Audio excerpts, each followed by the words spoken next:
तर राज्याचे उपमुख्यमंत्री अजित पवार आणि खासदार सुनेत्रा पवार यांचा मुलगा जय यांचा विवाह सोहळा बहरीनमध्ये पार पडलाय।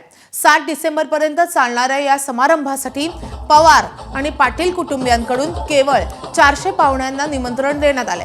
या लग्नाची सर्वत्र जोरदार चर्चा सुरू असतानाच सुप्रिया सुळेंनी जय पवारांच्या वरातीचे फोटो आणि व्हिडिओ शेअर केलेत। अजित पवार आणि रोहित पवार या वरातीमध्ये एकत्रितपणे डान्स करताना दिसतायत।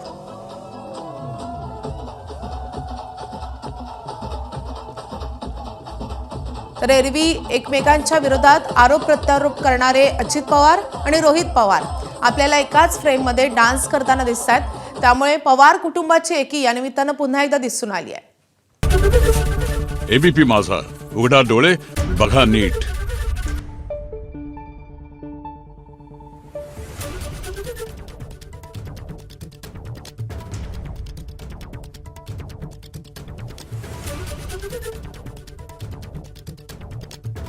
Thank you.